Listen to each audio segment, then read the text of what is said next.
Waalaikumsalam warahmatullahi wabarakatuh. Oke, Bapak Ibu dan teman-teman semuanya. Tapi kayaknya ini semuanya wow, ya. Teman-teman semuanya ya. Ini skillnya adalah PHD. Kita bantuan hidup dasar di pre-hospital. Ya. Oke, sebelumnya ini nanti kita akan langsung aja untuk mencoba satu-satu skillnya ya. Ini tidak perlu lagi menjelaskan bagaimana apa itu kompresi, apa itu ventilasi ya. Itu semuanya juga sudah pernah mengikuti pelatihan ya. Masih aktif sertifikatnya? Masih baik. Ada yang di atas tahun 2020 atau 2020 ke sini? Oke, ada yang baru-baru ini BTCS? Ada ya? Oke, biar berarti ini pertama mencoba. Oke, ya. PHD ini ya adalah tindakan untuk memberikan pertolongan pertama pada pasien yang mengalami henti jantung. Ya, ada yang sering memberikan bantuan CPR pasien? Belum. IGD ICU nih. Sering ya? Sering. Oke. SPO boleh sambil dibaca ya. Itu adalah seperti yang Bu Puan Pian lihat, di SPO itu adalah panduan sesuai dengan guideline-nya AH 2020 ya. Jadi di situ SPO-nya juga sudah disesuaikan, jadi tidak seperti SPO tindakan-tindakan yang lainnya ya. Di SPO BHD itu tidak ada lagi salam ya, kan ada lagi orientasi ya, tapi langsung melakukan tindakan ya. Tindakan di sini dalam artian adalah sesuai dengan algoritmanya CPR, mulai dari cek respon ya. Cek respon yang Bapak Ibu tahu di bagian mana? Bagaimana cara kita cek respon? Dipanggil atau ditepuk ya pasien atau korbannya, kalau tak tahu namanya panggil namanya ya, enggak Bapak Ibu gitu ya, apakah Bapak mendengar saya, apakah Ibu mendengar saya, terserah kalimatnya seperti apa, yang penting kita pastikan pada saat itu pasien tidak berespon atau tidak, gitu aja ya. Kalau tidak berespon berarti kemungkinan dia mengalami arrest ya, atau henti jantung. Setelah cek respon tidak ada respon, maka kita panggil bantuan dulu ya. Saya nih kita menemukan pasien tiba-tiba tidak sadarkan diri, terjatuh gitu kan. Kita pakai handscoon dulu, cek respon, tidak ada respon, baru kita panggil bantuan ya. Tolong bantu saya, di sini ada orang tidak sadarkan diri, tolong panggil ambulan, minta bawakan AED dan BVM. Tahu BVM ya? AED tahu ya? AED automatic electrical defibrillator ya. Itu tolong bawa AED dan BVM gitu. Sudah, kita minta bantuan. Selanjutnya adalah kita amankan pasien dengan cara pasien kita letakkan di tempat yang datar dan keras ya. Jangan diangkat di atas tilam ya. Seperti ini, lantai ya kan, datar keras. Kemudian kita amankan dulu, aman diri kita ya, pakai masker, mungkin pakai handscoon ya. Kemudian aman pasiennya ya. Pasiennya aman namanya seperti apa? Kalau misalnya bajunya basah atau apa ya kan, berarti boleh kita buka bajunya ya kan. Kemudian kalau misalnya dingin, boleh kita misalnya ada selimut, kita kasih selimut dulu misalnya seperti itu ya. Aman pasiennya, aman lingkungannya. Aman lingkungan seperti apa? Misalnya kita temukan pasien jatuh tergeletak di tengah jalan misalnya, berarti kita kepinggirkan dulu ya. Atau di tepi arus sungai yang deras, berarti kita bawa ke tempat yang memungkinkan untuk kita memberikan pertolongan. Aman juga bagi kita ya kan. Nah, aman lingkungannya. Atau di sekitarnya ada limbah misalnya ya, ada zat kimia yang berbahaya yang mudah terbakar, kita amankan dulu, evakuasi dulu ya. Setelah itu baru kita cek nadi dan napas secara bersamaan dalam waktu 5-10 detik ya. Nadinya nadi yang mana? Nadi karotis ya, nadi karotis. Dan lihat pergerakan dinding dada. Cukup lihat apakah dadanya mengembang atau tidak, bergerak atau tidak ya. Oke, seperti itu. Makanya tadi kalau dia pakai jaket gitu ya, buka aja jaketnya. Oke, 5-10 detik. Pastikan tidak ada nadi, tidak ada napas.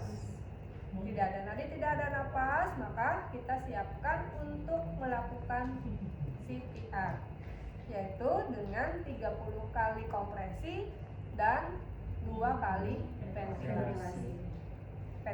Kompresi dalam artian kita melakukan penekanan pada dadanya ya. Posisinya adalah di, kalau dewasa anak itu di sepertiga sternum bawah ya. Di mana ya? Nah, di 2 cm di atas PRX ya, yang lengkungan ini ya. Nah, kita 2 sampai tarik ke atas 2 cm. Itulah titik kompresi. Titik kita meletakkan tumit tangan kita ya. Gitu. Itu posisinya. Oke. Lalu kita langsung lakukan kompresi dan ventilasi. 30 kali kompresi, hitung full 1 sampai 30 ya. Dan setelah 30 baru ventilasi sebanyak 2 kali ya.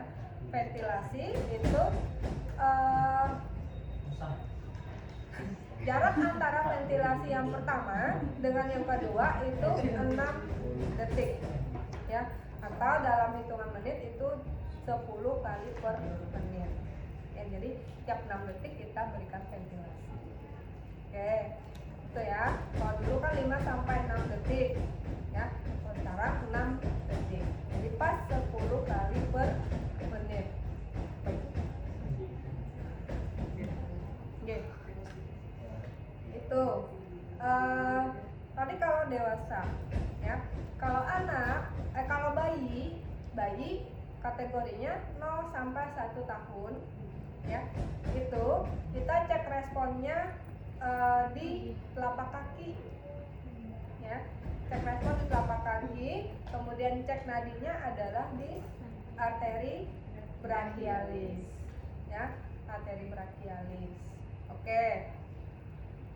Kalau untuk titik kompresinya adalah setengah sternum ya. Kalau pada bayi itu sejajar putih susu ya. Gitu. Nah,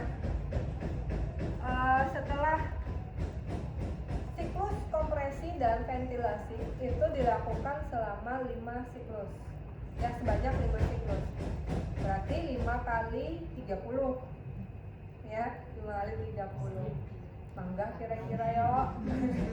Tapi kalau misalnya kita berurutan, kemudian tidak apa ya, kada panik gitu, mungkin kita bisa menjaga ritmenya ya. Coba kalau pian coba, semakin kita capek maka ritmenya akan semakin cepat ya, karena mungkin melambat ya. Tapi yang perlu kita perhatikan adalah kualitas CPR-nya ya loh. Yang pertama tadi kecepatannya 100 sampai 120 kali per menit. Kemudian kedalamannya ya kan 5 sampai 6 cm. Kemudian ada yang namanya pengembangan dada maksimal ya. Jadi ketika kita kompresi, ya kompresi kan begini, ketika diangkat ke atas, itu usahakan dadanya bisa maksimal, ya.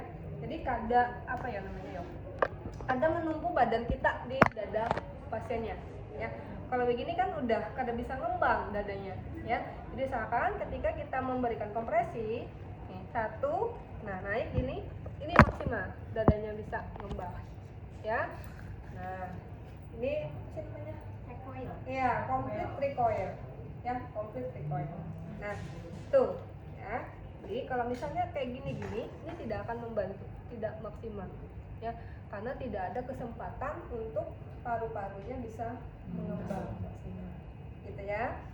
Oke, ini tadi titik kompresinya adalah sepertiga bagian sternum, ya, bila boleh dibantu. Nah, jadi begini, lutut sejajar dengan bahu, ya kan? Kemudian ini lurus, bahunya lurus, ya. Jangan terlebih dahulu menumpu badan kita di dada, ya. Kalau begini kita menumpu badan kita. Oke, jadi di permukaan aja, ya. Begini, dan yang digunakan adalah transfer energi dari kekuatan otot bahu, ya. Tetap lurus lengannya, jangan begini, ya lo. Jadi tetap turun, tinggal turun naik aja lagi, gitu ya. Nah, itu untuk kompresi. Kemudian ventilasi. Nah, ventilasi kita pakai apa namanya ini, pocket mask, ya.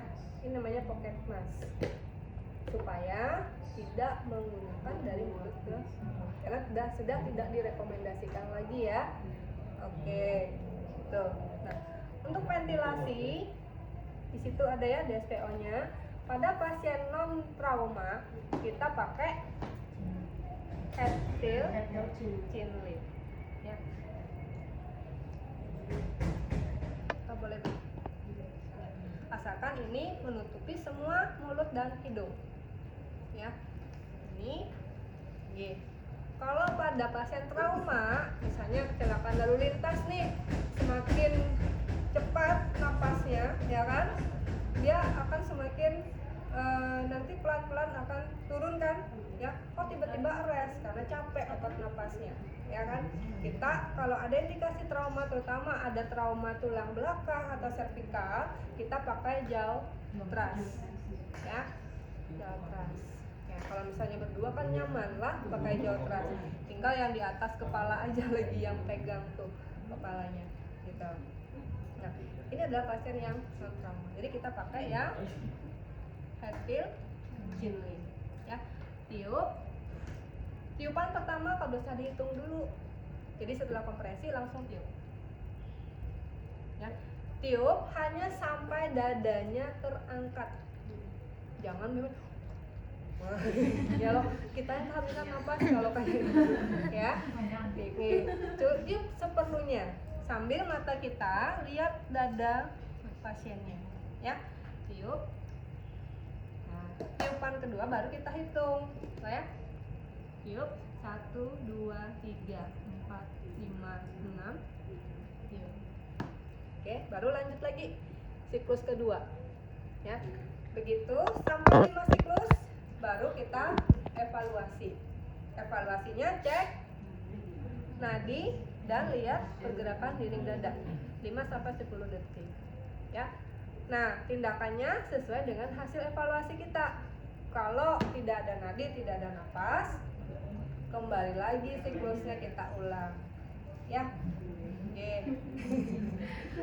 Oke. Kalau ada nadi, tidak ada napas, maka kita cukup memberikan bantuan napas, ya, setiap 6 detik 1 kali. 2 menit evaluasi. Pokoknya dalam waktu 2 menit, setiap 2 menit harus evaluasi sampai bantuan datang, ya. Kapan kita boleh menghentikan CPR?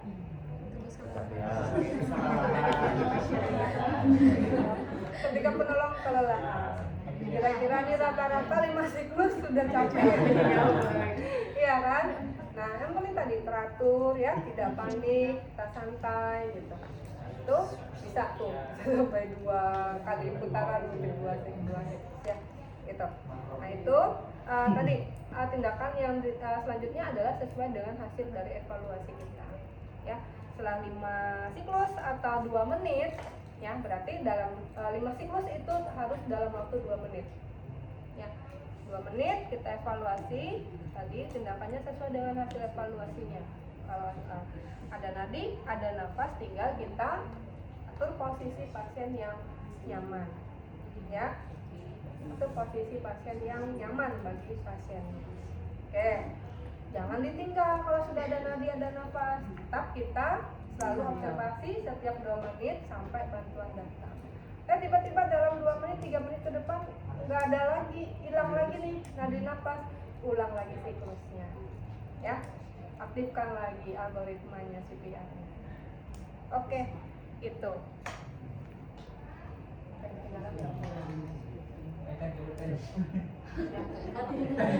Males nih ya.